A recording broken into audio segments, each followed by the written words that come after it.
Hello friends, कैसे हो आप लोग।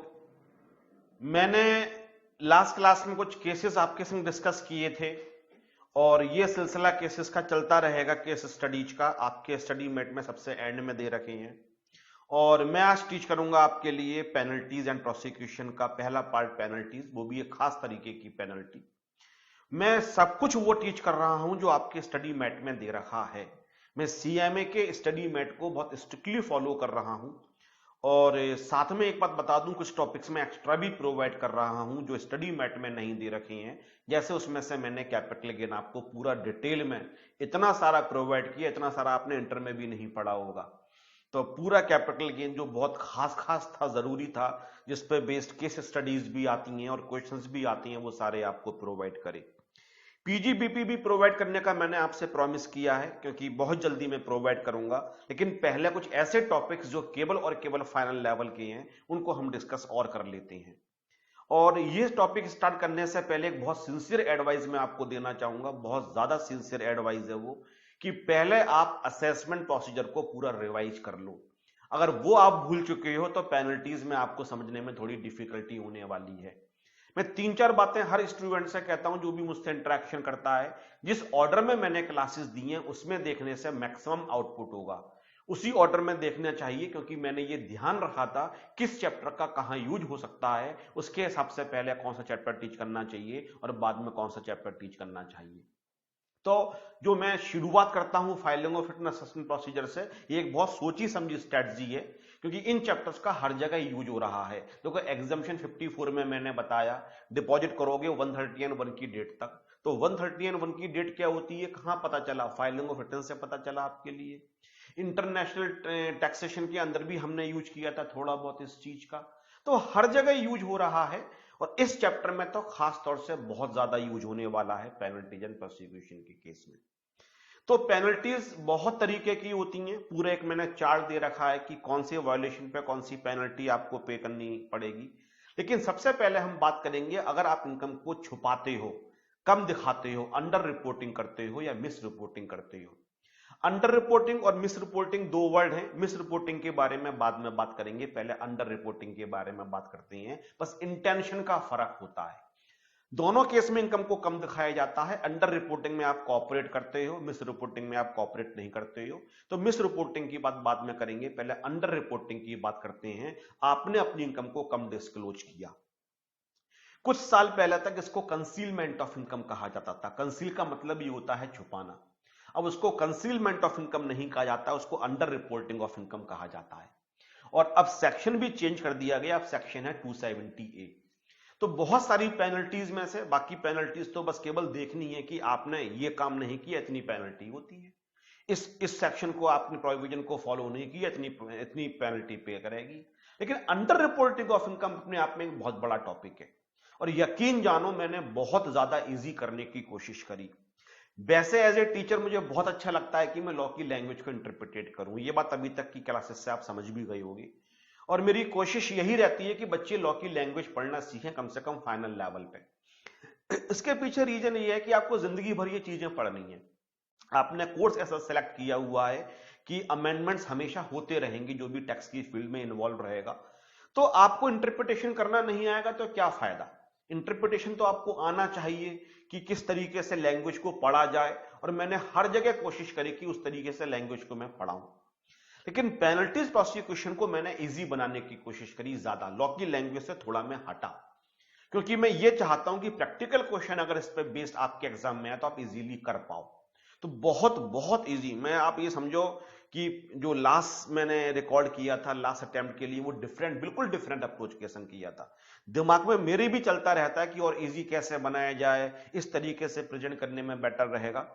तो ये क्लास तो मैं परसों ही रिकॉर्ड करने के बारे में सोच रहा था, लेकिन जो दिमाग में बातें चल रही थी, चलो ये चेंज करते हैं, चलो ये चेंज करते हैं, finally I am convinced my self कि चलो अब ये राइट टाइम है कि इस क्लास को रिकॉर्ड कर देते हैं। तो penalty can be imposed by, can be levied by the assessing officer, commissioner of income tax appeals and commissioner of income tax. जो मैंने ब्लॉक में लिखा हुआ है, ITAT can not impose the penalty. इन तीनों बातों पे थोड़ी देर में दोबारा आएंगे। पहले नोट्स को पढ़ना शुरू करते हैं या पहले मेरी बातें आप सुन लो। हम बात कर रहे हैं अंडर रिपोर्टिंग ऑफ इनकम की। अगर असेसी ने अपनी इनकम को कम डिस्क्लोज किया था और असेसमेंट आने के बाद उसकी इनकम को इंक्रीज कर दिया जाता है, तो देखो तो डिफरेंट प्रोसीडिंग्स होती हैं। एक तो होती है असेसमेंट प्रोसीडिंग्स, एक होती है पेनल्टी प्रोसीडिंग्स।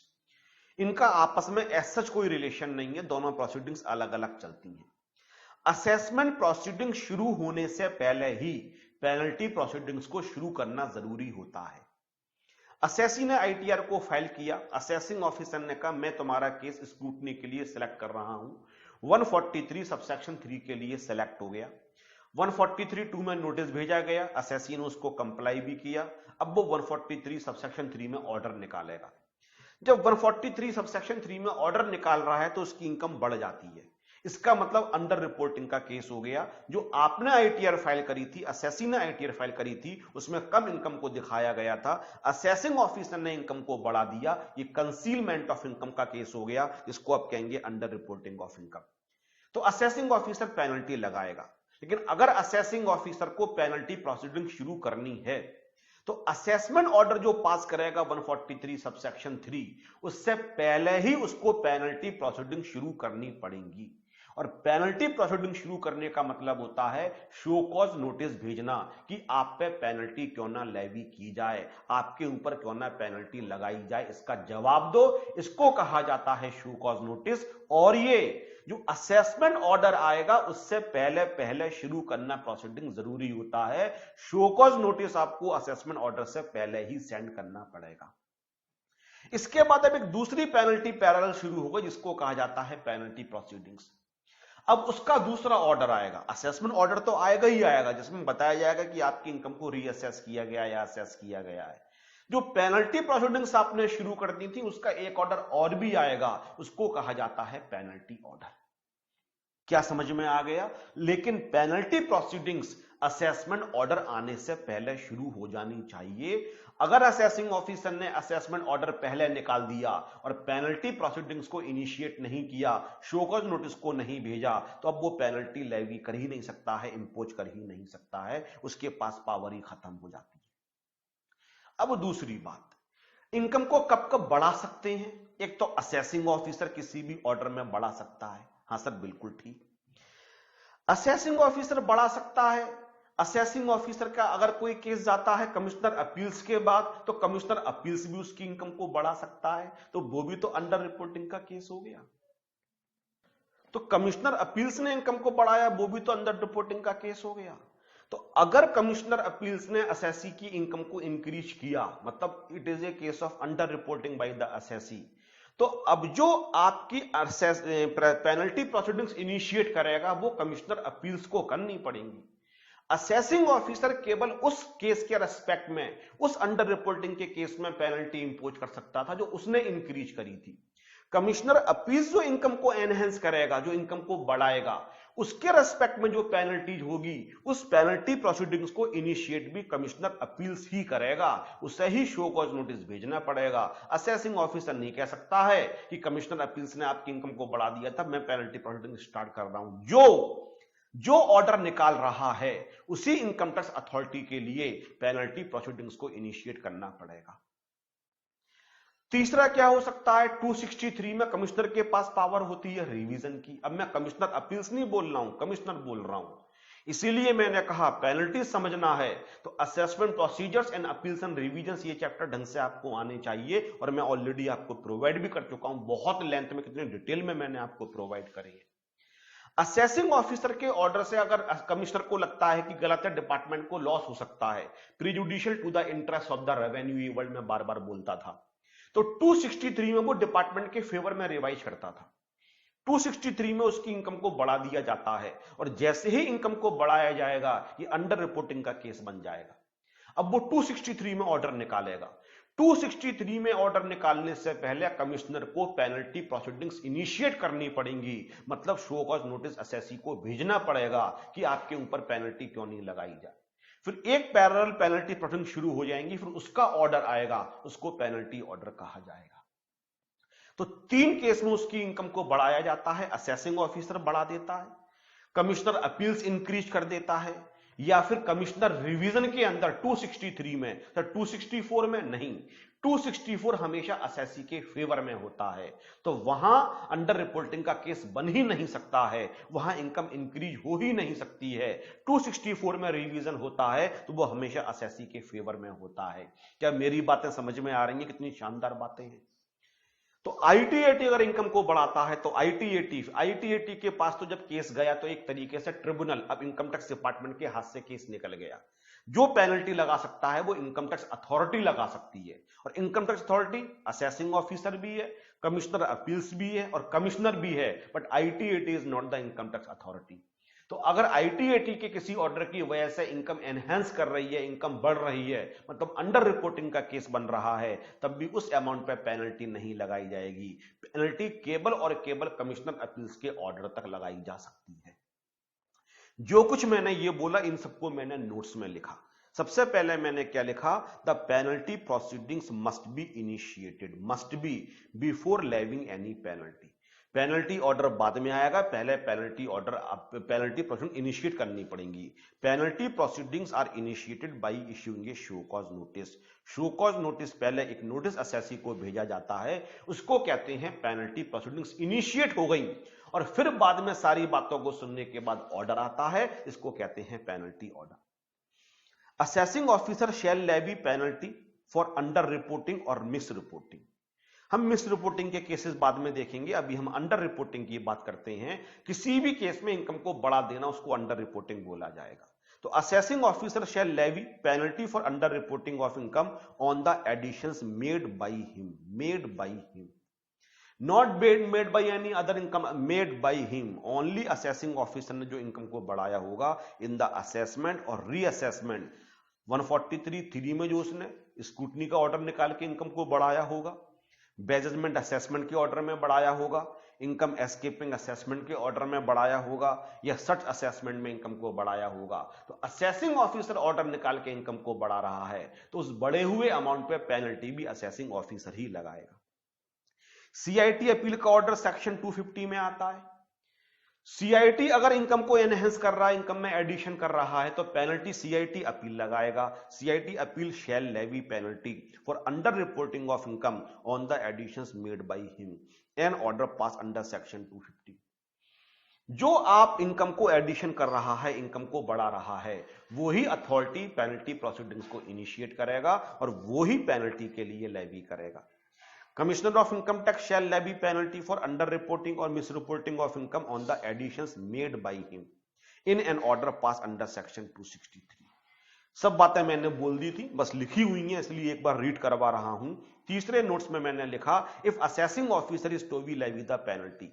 अब असेसिंग ऑफिसर पेनल्टी लगाना चाहता है फॉर अंडर रिपोर्टिंग और misreporting, then penalty proceedings must be initiated by assessing officer before completion of the assessment. Assessment से पहले शो कॉज नोटिस भेज देना पड़ेगा, अदरवाइज पेनल्टी आप लगा ही नहीं सकते हो। The commissioner appeals is to levy the penalty for under reporting और misreporting, then penalty proceedings must be initiated before passing the order under section 250। तो 250 का ऑर्डर पास करने से पहले पेनल्टी प्रोसीडिंग्स को इनिशिएट करना पड़ेगा, शो कॉज नोटिस भेजना पड़ेगा। और अगर कमिश्नर रिवीजन कर रहा है 263 के अंदर और इनकम को इंक्रीज कर रहा है, इनकम में एडिशन कर रहा है, तो ही का मतलब commissioner must initiate the penalty proceedings before passing the order under section 263। ये बातें अच्छे तरीके से, क्योंकि इस पे मैं देखता हुआ आ रहा हूं, ऑब्जेक्टिव क्वेश्चंस कई बार आ जाते हैं। तो एक बहुत प्यारा केस है, उसको जरूर करना चाहिए। शादीराम बाल मुकुंद, सुप्रीम कोर्ट ने डिसीजन दिया था और ये केस मैंने थोड़ा सा मॉडिफाई किया है, क्योंकि कंसीलमेंट वाली जब सेक्शंस थे तब कोई फर्क नहीं पड़ेगा, प्रोविजन सेम रहेंगे, इंटेंशन सेम रहेगी एक्ट की, लेकिन आपको रिलेवेंट केस लगे इसलिए थोड़ा मैंने मॉडिफाई कर दिया है। मैंने कंसीलमेंट की जगह अंडर रिपोर्टिंग कर दिया है, सेक्शन 270A लिख दिया, बस इतना चेंज किया है। The assessee filed a return of income declaring an income of ₹20 lakh। The assessing officer added unexplained cash credit of ₹6 lakh। उसने 6 लाख रुपए की उसकी इनकम को ऐड कर दिया and assess the income at ₹26 lakh, और 26 लाख रुपए उसकी इनकम कर दी। The assessing officer initiated penalty proceedings under section 270A before the completion of the assessment. तो उसने असेसमेंट कंप्लीट करने से पहले क्या किया, पेनल्टी इनिशिएट कर दी। बिल्कुल ठीक किया, 6 लाख रुपए के रेस्पेक्ट में आप पे पेनल्टी लगाई जाएगी। टैक्स तो लिया ही जाएगा 6 लाख रुपए के रेस्पेक्ट में, प्लस पेनल्टी भी ली जाएगी, because he has initiated the penalty proceedings before passing the assessment order. Assessee को लगा मेरे से इनजस्टिस हुआ है, वो कमिश्नर अपील्स के पास चला गया। Assessee filed an appeal to the CIT appeal against the order of the assessing officer. The CIT appeals by his order under section 250 confirm the additions made by assessing officer। उसने कहा नहीं 6 लाख रुपए का addition होना चाहिए, और वो कहते हैं करेला और उस पर नीम और एडिशन कर दिया, and further increase the income by ₹5 lakh to 31 lakh. 26 lakh तो हो ही चुकी थी, उसने कहा वो तो 6 ठीक है, असेसिंग ऑफिसर ने 5 लाख और भी ऐड नहीं किए जो ऐड होने चाहिए, तुम्हारी इनकम होगी 31 लाख। अब असेसिंग ऑफिसर और फंस गया, वो असेसी और फंस गया। Assessee decided not to file any further appeal. उसने कहा भैया बढ़ता ही चला जा रहा है, बस ये सही है, इतना टैक्स इतनी पेनल्टी पे कर देते हैं। Assessing officer levied penalty on the additions of ₹11 lakh. उसने क्या किया, 5 लाख 6 लाख रुपए मेरा एडिशन था, 5 लाख रुपए एडिशन कमिश्नर अपील्स ने किया, 11 लाख के रेस्पेक्ट में पेनल्टी लेवी कर दी। अब वो चला गया दोबारा से कोर्ट में, सुप्रीम कोर्ट तक केस गया था। Supreme court held that assessing officer can levy penalty for concealment on the additions made by him and not on the additions made by the commissioner appeals। ध्यान से देखना, साफ साफ supreme court ने interpretation किया, जो ऑर्डर पास कर रहा है वो अपने एडिशन के रेस्पेक्ट में पेनल्टी लेवी कर सकता है, दूसरे ऑफिसर के रेस्पेक्ट में नहीं कर सकता है। Similarly the CIT appeal can levy penalty on the additions made by him and not on the additions made by the assessing officer। interchangeable नहीं है, अपने अपने additions में penalty लगाओ। in the present case assessing officer can levy penalty on the additions of ₹6 lakh made by him and not on the additions of ₹5 lakh made by the commissioner appeals। The Supreme Court accordingly deleted the penalty levied by the assessing officer on the additions of ₹5 lakh made by the CIT appeal। उसने assessing officer से कहा कि तुम केवल 6 लाख रुपए के respect में penalty लगा सकते हो, 5 लाख के रेस्पेक्ट में हटाओ, नहीं लगाओ। तो डिपार्टमेंट ने कहा ठीक है सर, असेसिंग ऑफिसर ऑर्डर निकाल देता है 6 लाख के रेस्पेक्ट में, और 5 लाख के रेस्पेक्ट में हम कमिश्नर अपील्स को बोल देते हैं, वो ऑर्डर निकाल देता है। सुप्रीम कोर्ट ने कहा नहीं, कमिश्नर अपील्स अब 5 लाख के रेस्पेक्ट में पेनल्टी ऑर्डर निकाल ही नहीं सकता है, क्योंकि उसने 250 का ऑर्डर पास करने से पहले पेनल्टी प्रोसीडिंग्स को इनिशिएट किया ही नहीं था। Supreme court also held CIT appeals cannot be directed to levy penalty on the additions made by him since he had not initiated the penalty proceedings before passing the order under section 250। इस case को पढ़ने के बाद तो सब कुछ clear हो गया, जो मैंने बोला as it is supreme court ने बोल दिया। तो 3 ऑफिसर्स पेनल्टी लगा सकते हैं। असेसिंग ऑफिसर, अगर असेसिंग ऑफिसर ने अपना ऑर्डर पास किया होगा 143(3) में, 144 में, 147 में, 153A में, अगर रिवीजन किया होगा कमिश्नर ने 263 के अंदर, कमिश्नर अपील ने ऑर्डर पास किया होगा 250 के अंदर, तो ये अंडर रिपोर्टिंग या मिस रिपोर्टिंग के रेस्पेक्ट में पेनल्टी प्रोसीडिंग्स को इनिशिएट कर सकते हैं और पेनल्टी लगा सकते हैं। फिर 1-2 बातें और लिखी, penalties other than penalty for under reporting और misreporting can be levied by initiating the penalty proceedings and such proceedings can be initiated at any time. अब जो मिस रिपोर्टिंग का होता है वो तो असेसमेंट ऑर्डर आने से पहले होना चाहिए, लेकिन इसके अलावा कोई और पेनल्टी होती है, उसके लिए भी पहले शो कॉज नोटिस जाएगा, लेकिन वो किसी भी समय जा सकता है, क्योंकि और पेनल्टी के लिए जरूरी नहीं है कि असेसमेंट प्रोसीडिंग्स चल ही रही हों। Other penalties such as penalty for failure to get tax audit done can be initiated even if an assessment is not made on the assessee. Assessee pay और भी पेनल्टी लगाई जा सकती हैं, भले ही उसका असेसमेंट नहीं किया जा रहा है, तो और पेनल्टीज लगाने के लिए भी पेनल्टी प्रोसीडिंग को शुरू करना पड़ेगा, इनिशिएट करना पड़ेगा, लेकिन टाइम लिमिट नहीं है। आप शो कॉज नोटिस कब भेजोगे, असेसमेंट चल ही नहीं रहा है तब भी तो पेनल्टी लगा सकते हैं। तो जो show cause notice assessment order या किसी भी ऑर्डर से पहला भेजा जाएगा, ये केवल उसी रेस्पेक्ट में है जब अंडर रिपोर्टिंग के रेस्पेक्ट में पेनल्टी होगी या मिस रिपोर्टिंग के केस में पेनल्टी होगी। Penalty order and assessment order are distinct order, बिल्कुल 2 अलग अलग ऑर्डर आती हैं। Similarly penalty proceedings and assessment proceedings are the distinct proceedings, दोनों अलग अलग तरीके से चलेंगी। असेसमेंट प्रोसीडिंग्स में इनकम को कंप्यूट किया जाएगा, पेनल्टी प्रोसीडिंग्स में पेनल्टी के अमाउंट को डिसाइड किया जाएगा। पेनल्टी ऑर्डर के खिलाफ अपील लाई करती है, यस। अगर असेसिंग ऑफिसर ने पेनल्टी ऑर्डर पास किया तो वो उस ऑर्डर के खिलाफ क्या क्या कर सकता है? एक तो 154 में अगर apparent from the record officer से कह सकता है, या 264 में रिवीजन के लिए सकता है, या फिर कमिश्नर अपील्स के पास जा सकता है। असेसमेंट ऑर्डर के खिलाफ नहीं, पेनल्टी ऑर्डर के खिलाफ। अगर कमिश्नर अपील्स ने पेनल्टी ऑर्डर निकाला हुआ है तो कमिश्नर अपील्स के ऑर्डर के खिलाफ वो ITAT में जा सकता है। और कमिश्नर ने 263 में अगर रिवीजन ऑर्डर निकाला हुआ है, उसके बाद पेनल्टी ऑर्डर निकाला हुआ है, तो कमिश्नर रिवीजन के ऑर्डर के खिलाफ आप सीधे अपील कहां कर सकते हो? ITAT में कर सकते हो। तो penalty is levied by passing A penalty order against the penalty order passed by assessing officer. An appeal can be filed to CIT appeals or revision application can be made to CIT under section 264 or rectification application can be made under section 54. Rectification तभी बनाया जाएगा जब penalty order में कोई ऐसी गलती होगी जो अपरेंट फ्रॉम द रिकॉर्ड है। लेकिन कोई ऐसी गलती जो अपरेंट फ्रॉम द रिकॉर्ड नहीं है, तो मैं इंटरप्रिटेशन की गलती लग रही है, फैक्ट्स की गलती लग रही है, तो उस केस में तुम्हें हायर अथॉरिटी में अपील करनी पड़ेगी। आप जाओगे कमिश्नर अपील्स के पास या रिवीजन के लिए सकते हो कमिश्नर के पास 264 में। लेकिन ऑर्डर अगर पास किया था CIT अपील ने या कमिश्नर ने 263 में, तो अब हायर अथॉरिटी कौन होगी? ITAT। तो फिर कहां अपील करोगे? ITAT में अपील करोगे। ये बात मैंने अपील्स और रिवीजन में भी आपके लिए बताई थी। तो इतनी सारी बातें, इसके बाद हम ये चैप्टर शुरू कर सकते हैं। अभी तक आपके लिए ये खास बात बताई गई कि अगर मिस रिपोर्टिंग या अंडर रिपोर्टिंग है, तो जिस कमिश्नर, जिस अथॉरिटी ने ऑर्डर पास किया, वो ही पेनल्टी प्रोसीडिंग्स को इनिशिएट करेगा। और इनिशिएट करने का मतलब होता है शो कॉज नोटिस को भेजना, और ये ऑर्डर आने से पहले भेजा जाना जरूरी है। और ये बात एक केस की हेल्प से भी हमने करी। अब प्रैक्टिकल पोर्शन पे आते हैं, अब 270A पे आते हैं। सर पेनल्टी लगाई कितनी जाएगी? तो penalty for under reporting and miss reporting of income, miss reporting को बाद में करेंगे आज, अभी पहले हम केवल अंडर रिपोर्टिंग। अंडर रिपोर्टिंग और मिस रिपोर्टिंग में मैं एक बार डिफरेंस और बता देता हूं। मिस रिपोर्टिंग कुछ खास तरीके की, अंडर रिपोर्टिंग को मिस रिपोर्टिंग बोल दिया जाता है, जैसे कि suppression of the facts, failure to record investments in the books of account, false entry in the books of account.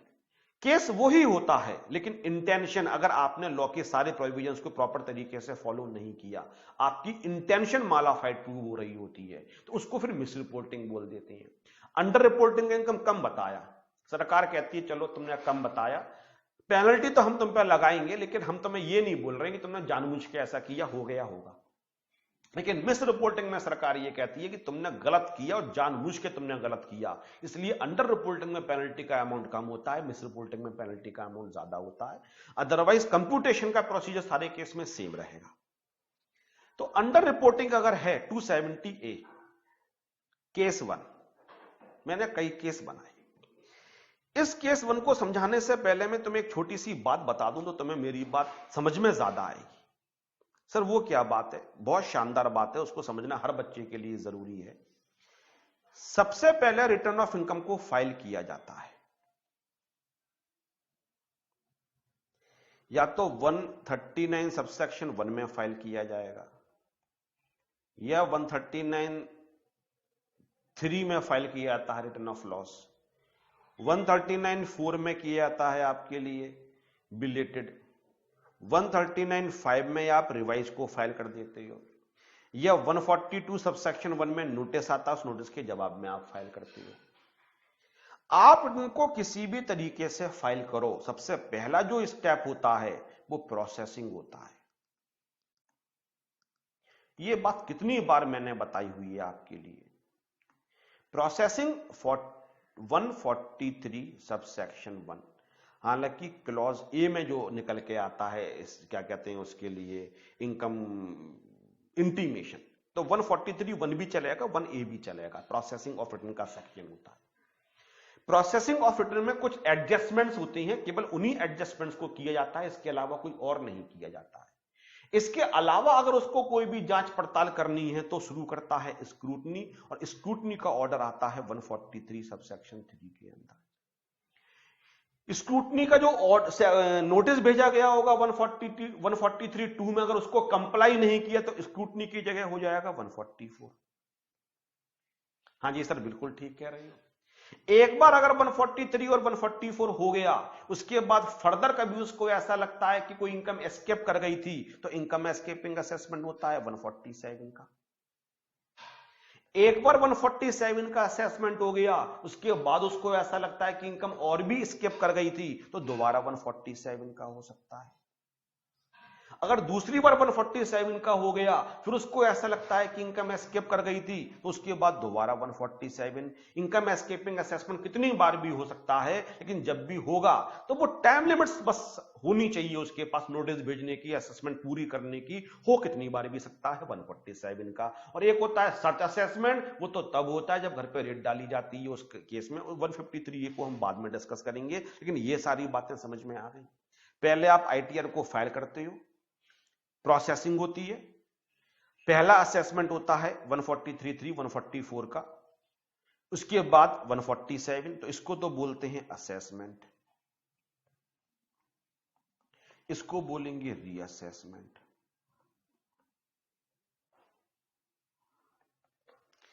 इसको बोलेंगे रीअसेसमेंट, इसको बोलेंगे रीअसेसमेंट। लेकिन एक बात मैं और बता दूं, पता होनी चाहिए।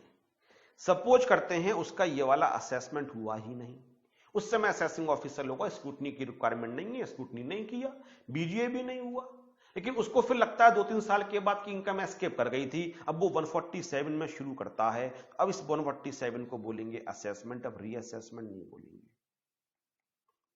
अब दोबारा 147 करेंगे तो अब बोलेंगे रीअसेसमेंट। अब तीसरी बार 147 अगर होता है, बोलेंगे रीअसेसमेंट। ये बातें बहुत शानदार बातें मैं आपको बता रहा हूं, ढंग से समझ लो। जो अभी आप में टैक्स की फील्ड में प्रैक्टिस करना चाहता है, जो बातें मैंने आपको फाइलिंग ऑफ रिटर्न में बताई, असेसमेंट प्रोसीजर में, कैपिटल गेन पीजीबीपी तो आप कर ही लोगे, मैं हमेशा ये मानता हूं। जो प्रोसीजरल चैप्टर्स हैं, filing of return, assessment procedure, settlement commission, appeals and revisions, advance ruling, ये चैप्टर जिस तरीके से मैंने आपको करवाए हैं, ये चैप्टर्स आपको प्रैक्टिकल लाइफ में बहुत हेल्प देने वाले हैं। तो ये जो मैं बता रहा हूं ढंग से समझ लो। और पेनल्टी, जब मैंने कहा कि मुझे लग गए 48 घंटे ये डिसाइड करने में कि फाइनली चैप्टर तैयार हो गया है, रिकॉर्ड करते हैं, मैं चाहता जैसे पहले नोट्स बने हुए थे वैसे ही मैं रिकॉर्ड कर देता, नहीं, आपको मेहनत नजर आएगी। तो सबसे पहला आईटीआर को फाइल किया गया, प्रोसेसिंग तो होती ही होती है, 143 हुआ या 144 हुआ तो असेसमेंट, इसके बाद जितनी बार भी इनकम एस्केपिंग असेसमेंट होगा 147। लेकिन अगर स्क्रूटनी या बेजलमेंट असेसमेंट नहीं किया गया, सीधे बात में वो पहली बार अगर इनकम एस्केपिंग करता है, तो पहली बार वाले को बोला जाएगा असेसमेंट और बाद वालों को बोला जाएगा रीअसेसमेंट। इस इंफॉर्मेशन के साथ मैं आपका टीच करूंगा, लेकिन एक बात मैं आपको बता दूं, ध्यान से सुनना। सर सुनाइए। यहां उसने आईटीआर को फाइल किया, अपनी इनकम दिखाई उसने 10 लाख। पहले वाले केस की बात करते हैं, 10 लाख इनकम दिखाई और प्रोसेसिंग में इनकम हो गई 11 लाख। ये अंडर रिपोर्टिंग माना ही नहीं जाएगा। अंडर रिपोर्टिंग 11 लाख के बाद शुरू होगी, इसको अंडर रिपोर्टिंग माना ही नहीं जाएगा। प्रोसेसिंग में जो इनकम को इंक्रीज किया जाता है, वो ये माना जाता है अर्थमेटिकल। ऐसी गलतियां थी जो आईटीआर को देखने से पता चल रही थी, जहां गलतियां हो गई, करने की इंटेंशन जरा भी रही ही नहीं होगी। जो गलतियां साफ साफ पकड़ में आ जाएं, वो आदमी नहीं करना चाहता, लेकिन गलतियां हो जाती हैं। इवन कई बार मैं भी बैच में क्वेश्चन सॉल्व कर रहा होता हूं और अर्थमेटिकल मिस्टेक तो कई बार मुझसे भी हो जाती है, तो क्या मुझे टैक्स आता नहीं है इसका मतलब? अरे कैलसी पे बटन दबा रहे हैं, कभी भूल से कोई और प्लस की जगह माइनस दब गया, कैलकुलेशन में गलती हो गई, तो क्या आप ये बोलोगे मुझे टैक्स, इतना सारा टैक्स मैंने आपको पढ़ा दिया, 80-90 क्लासेस मैंने आपको प्रोवाइड कर दी, 20-30 क्लासेस और प्रोवाइड करूंगा मैं आपके लिए, क्या क्या नहीं पढ़ा दिया? तो अगर मैं कभी कैलकुलेशन गलत कर गया, डज नॉट मीन कि मुझे टैक्स नहीं आता है। सरकार यही कह रही है कि आप जो प्रोसेसिंग करते हो उसमें अगर इनकम को बढ़ गई, तो हम ये नहीं बोलेंगे अंडर रिपोर्टिंग हुई, उसको अंडर रिपोर्टिंग नहीं माना जाएगा। लेकिन 11 लाख की इनकम को बढ़ा के अगर यहां पे 12 लाख रुपए कर दिया गया, अब ये केस अंडर रिपोर्टिंग का हो गया और अंडर रिपोर्टिंग मानी जाएगी 1 लाख रुपए। क्या समझ में आया? अगर यहां 12 लाख को बढ़ा के कर दिया गया 14 लाख रुपए, अब ये फिर अंडर रिपोर्टिंग का केस हो गया और अंडर रिपोर्टिंग इनकम मानी जाएगी 2 लाख रुपए। दोबारा सुनो जो मैं कह रहा हूं, बाद वाली कहानी मुझे नहीं बतानी थी, मुझे यह बतानी थी कि प्रोसेसिंग में जो इनकम को बढ़ाया जाता है उसको अंडर रिपोर्टिंग नहीं माना जाता है, सरकार वहां आपसे पेनल्टी नहीं लेती है। इस इंफॉर्मेशन के साथ मैं आज 2 केस टीच करूंगा और बाकी केस नेक्स्ट क्लास में टीच करूंगा। पहला केस मैंने टीच किया the income assessed. The income assessed is greater than income determined in written processed under section 143(1) और A। तो 143(1) प्रोसेसिंग में एक आपकी इनकम को डिटरमिंड किया गया, उसके बाद इनकम असेस की गई, या तो 143(3) या 144 में, इसको कह रहे हैं income assessed, income assessed.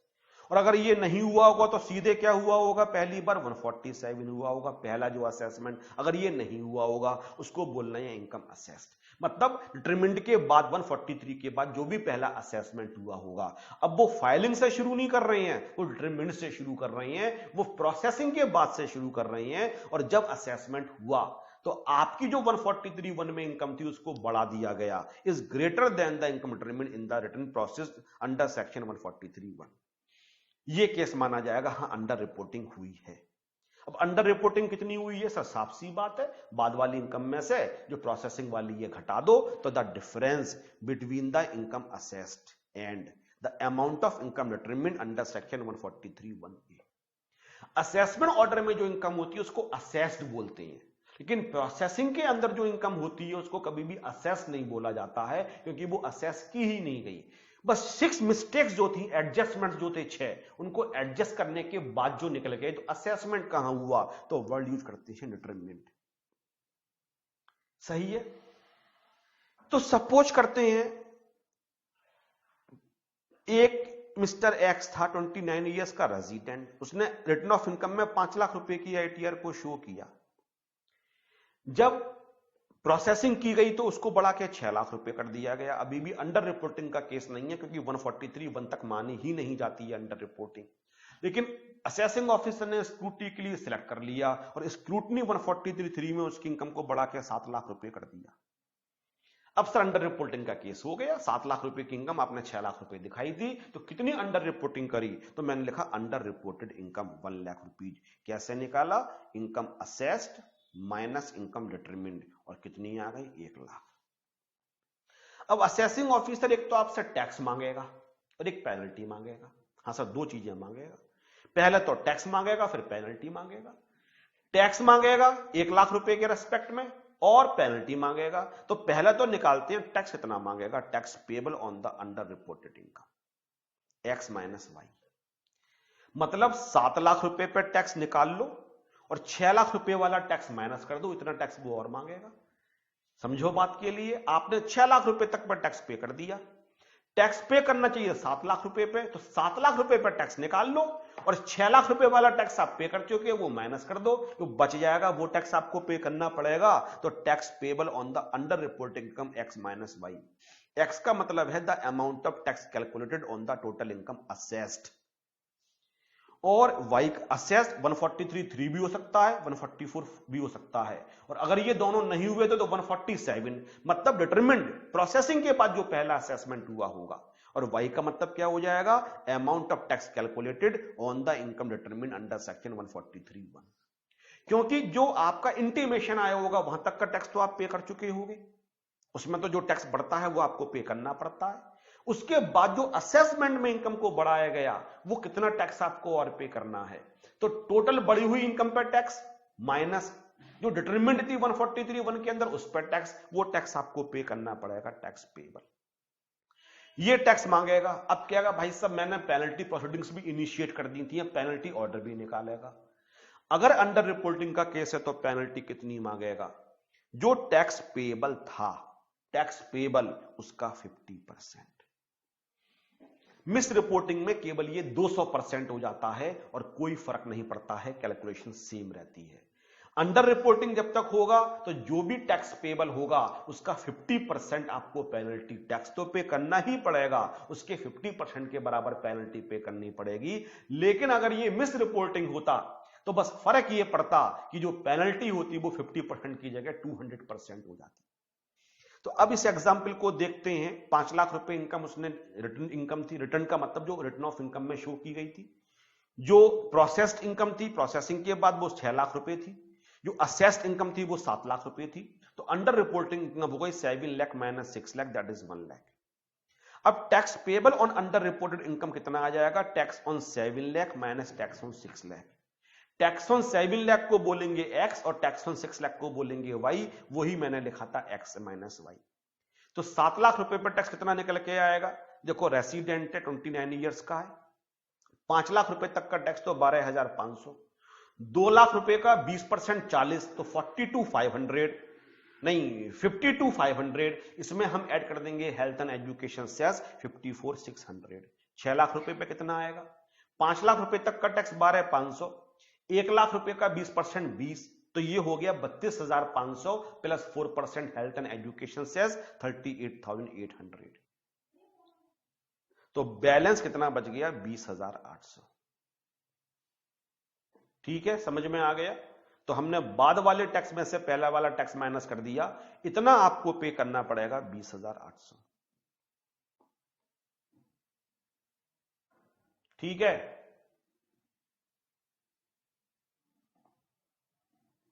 Clear? अब पेनल्टी कितनी आएगी सर? इसका 50%, तो penalty 50% of 20,800 that is 10,400। Exactly समझ में आना चाहिए, मैंने बहुत इजी करके आपको समझाया है। दूसरा केस वो क्या कह रहे हैं? वो कह रही हैं पहली बार असेसमेंट हुआ, उसके बाद दूसरी बार असेसमेंट हुआ। तो अगर पहली बार 143 हुआ तो दूसरी बार 147 हुआ। पहले ही सीधे बार 147 हुआ तो दूसरी बार भी 147 हुआ। तो वो कहते हैं पहला केस तो हमने वो डिजाइन किया कि इनकम पहले आपकी 143 1 में निकाली गई, फिर असेसमेंट हुआ। अब हम बात करेंगे एक बार असेसमेंट के बाद दोबारा असेसमेंट हुआ। तो मैंने क्या किया? मैंने केस को आगे बढ़ाया वहीं से। मैंने कहा income reassess under section 147 9 lakh. मैं पहले ही वाले एग्जाम्पल को आगे लेके चल रहा हूं। 9 लाख रुपए 5 लाख की आईटीआर फाइल करी, 6 लाख रुपीस प्रोसेसिंग में कर दी गई। इसके बाद शुरू हो जाएगी अंडर रिपोर्टिंग। सबसे पहले स्क्रूटनी का ऑर्डर आया और 7 लाख रुपए इनकम कर दी गई, तो 1 लाख रुपए अंडर रिपोर्टिंग हो गई।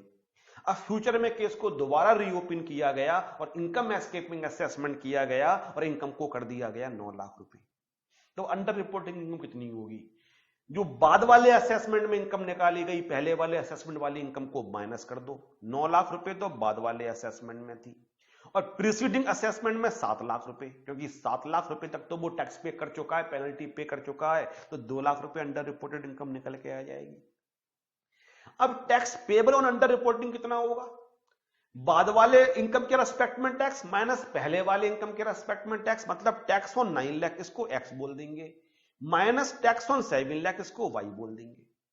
9 लाख पे खुद टैक्स निकाल लेना 96,200 वाई पे, और 7 लाख पे 54,600, डिफरेंस हो गया 41,600। 4% भी ऐड है इसके अंदर हेल्थ एंड एजुकेशन सेस। इतना टैक्स तो पे करना पड़ेगा, साथ में penalty 50% of the tax payable 21,600 का 50% दैट इज 20,800। सर ये मिलते जुलते केस हो गए, डिफरेंस क्या? एक डिफरेंस है। डिफरेंस क्या है सर? पहले वाले केस में हम पहली इनकम ले रहे थे जो समरी असेसमेंट या प्रोसेसिंग वाली थी, और उसके बाद पहले असेसमेंट वाली।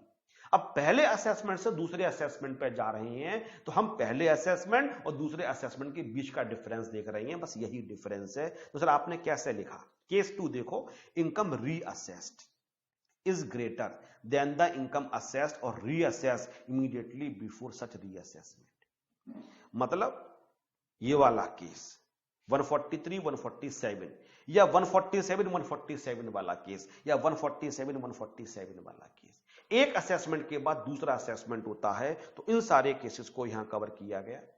बाद वाला रीअसेसमेंट और पहले वाला फर्स्ट असेसमेंट भी हो सकता है और रीअसेसमेंट भी हो सकता है। तो the income reassess is greater than income assess और reassess immediately before such assessment. बाद वाले असेसमेंट में इनकम ज्यादा है पहले वाले असेसमेंट से। Amount of under reported income, sir इसमें तो हमें पता है दोनों का जो डिफरेंस होगा, the difference between the amount of income reassess और recomputed and the amount of income assess और reassess in the preceding order. बाद वाले ऑर्डर की इनकम में से पहले वाले ऑर्डर की इनकम को माइनस कर दो, 9 लाख में से 7 लाख माइनस कर दिया, 2 लाख रुपए निकल के आ गया। Tax payable on under reported income x minus y. यहां एक्स का मतलब होगा बाद वाले असेसमेंट इनकम पे टैक्स, एक्स का मतलब, वाई का मतलब पहले वाले असेसमेंट ऑर्डर की इनकम पे tax. The amount of tax calculated on the total income reassessed mine और y the amount of tax calculated on the total income assess और reassess in the preceding order. Sir penalty कितनी होगी? जो भी tax payable होगा उसका 50%। हाँ, अगर मिस रिपोर्टिंग होगा तो हम 200% कर देते, क्योंकि अभी मैं अंडर रिपोर्टिंग, मिस रिपोर्टिंग कब कब बनेगी जब ये डिस्कस करेंगे तो एक लाइन और भी बोल दूंगा। कैलकुलेशन सारी सेम रहेगी, बस 50% की जगह 200% हो जाएगा। क्या समझ में आया? इस चार्ट को याद रखो, बाद वाले में से पहले वाला। कहां से शुरू करोगे आप? यहां से, ये यहां से, इसमें से ये मतलब प्रोसेसिंग और 143 जो पहला डिफरेंस होगा वो पहला केस बन गया। एक बार असेसमेंट होने के बाद फर्दर कोई भी असेसमेंट होगा तो सेकंड केस बनेगा। As simple as that. कोई रॉकेट साइंस है ही नहीं, सिंपल सी बात। आपको भी समझ में आ रही है, मुझे भी समझ में आ रही है। एक्ट में बहुत ही टेढ़े मेढ़े तरीके से लिखा हुआ है, बहुत ही। थोड़ा मैंने कोशिश करी इजी करने की, और this is the first class of the penalties and the prosecution. बस आप अंडर रिपोर्टिंग के केसेस की देख लो, मिस रिपोर्टिंग बहुत इजी है, बाकी की पेनल्टी भी बहुत इजी है। बस अगर आपको मैं ये समझा पाया कि अंडर रिपोर्टिंग के केस में how to compute the penalty, तो आप एग्जाम में क्वेश्चन गलत करके नहीं आओगे। सर डाउट पूछने का तरीका बता चुका हूं 85 बार, imsb003@gmail.com। मैं केवल और केवल ईमेल आईडी के थ्रू ही, जीमेल के थ्रू ही, जो मेरा ईमेल है उसी के थ्रू डाउट्स को रिप्लाई करूंगा। मैं व्हाट्सएप पर रिप्लाई नहीं दूंगा। Try to understand. अब मैं क्लास रिकॉर्ड कर रहा हूं, इससे मैं व्हाट्सएप करो, मैं कैसे करूंगा? मैं नोट्स आपकी दोबारा से अपडेट कर रहा हूं, अमेंडमेंट्स कर रहा हूं, मैं कैसे जवाब दूंगा? मेल में एक समय लेके बैठता हूं, शाम को जितने भी मेल आए होती हैं सबका मैं जवाब प्रॉपर तरीके से देता हूं। तो सिस्टम को फॉलो करो, आपको डेफिनेटली आपके डाउट्स का जवाब मिलेगा। हंसते रहिए, मुस्कुराते रहिए, अपना अपनों का ध्यान रखिए। Thank you very much.